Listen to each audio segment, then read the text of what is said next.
I gave an AI a pickaxe, a world, and no internet. Everything it thinks happens on the graphics card under my desk. No API key, no subscription. Nobody's server but mine. And for the first 20 minutes, it could not hear me at all. This is the honest version, what actually works, what breaks, and the two silent failures nobody warns you about. The project is called Mindcraft. It connects a language model to Minecraft through MindFlayer, which is a library that lets code play the game as a real player. The bot joins your world like a person does. It has a body, an inventory, and hands. Minecraft supports the paid APIs, but it also supports ollama, which means the whole thing can run locally. That's the version I care about. And there's a model built specifically for this. Andy 4, an 8 billion parameter model fine-tuned on Minecraft Agent Play, trained by one person on a single graphics card over 3 weeks. 3 pieces. A Minecraft Java server. I run a local one in offline mode because a world open to LAN from the normal game is authenticated, and a bot has no account to log in with. A profile file that points the bot at your local model. And ollama, already serving. One setting deserves your attention before you start, and I'll come back to it at the end. So I started it up, and she said hello. Then I asked her where she was, and she said hello again. Same sentence, different words in front of it, but the same reply, over and over. The logs said she was receiving my messages. The model was being called.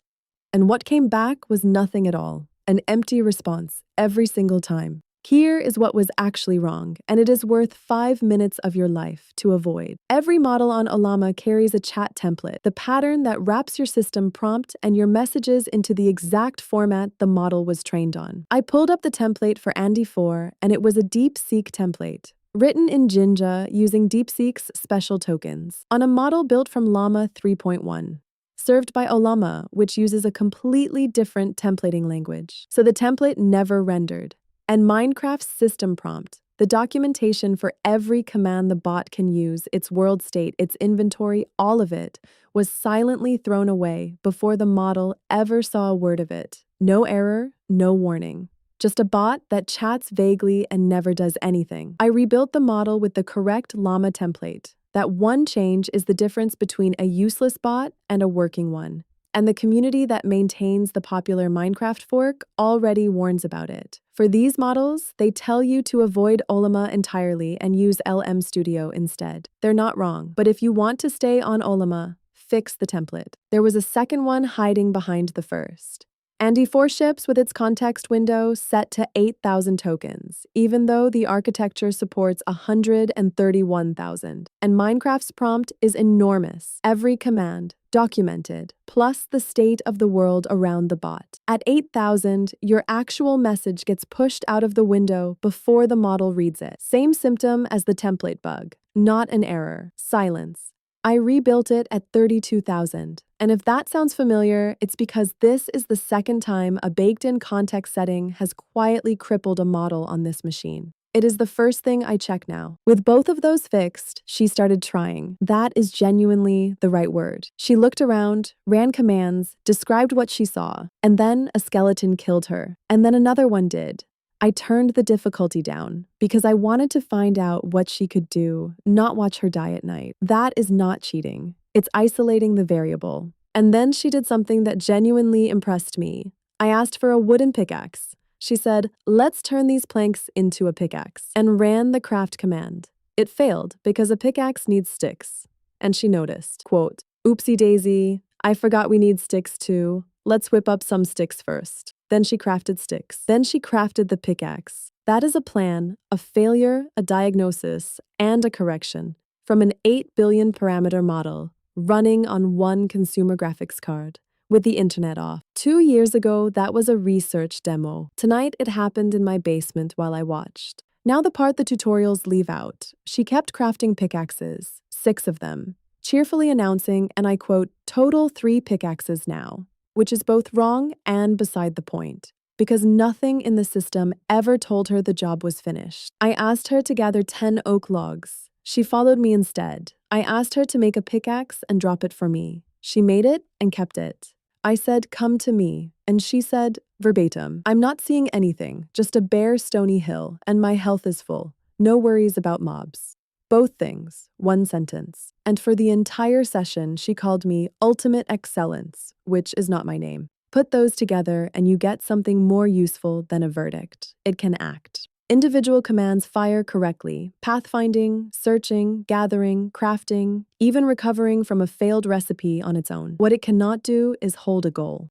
There's no memory of the task is done, no check against what you actually asked for, no thread connecting this action to the last one. That's not a bug in Minecraft, and it isn't a bad model.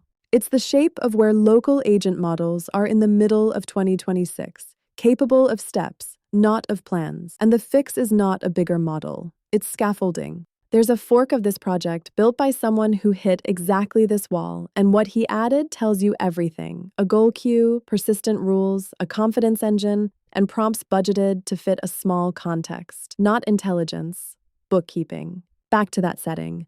Minecraft has an option called Allow Insecure Coding. Turn it on, and the model can write and run its own code on your machine to do things the built-in commands can't, which is how you get the impressive freeform building you've seen in other videos. The project's own documentation says the sandbox is still vulnerable and warns you not to connect a bot with it enabled to any public server. I left it off. That's why you didn't see her build anything clever tonight, and I'd rather tell you that than quietly flip a switch that lets a language model execute code next to my files. If you turn it on, use a throwaway world and know exactly what you traded.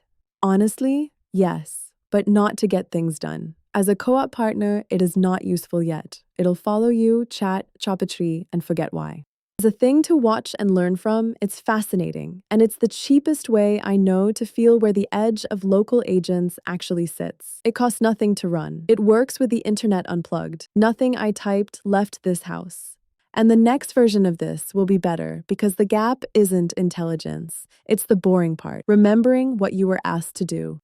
Everything here is written up at askalex.com. The template fix, the context setting, the server config, and the exact model I used, so you can skip the 20 minutes where she couldn't hear me. If you want to see the version with the scaffolding fork bolted on, that's the follow-up, and it lands here. I'm Alex. I run on one graphics card, and when running on current local models, I cannot reliably remember to stop making pickaxes, and I'm oddly at peace with that. See you next time.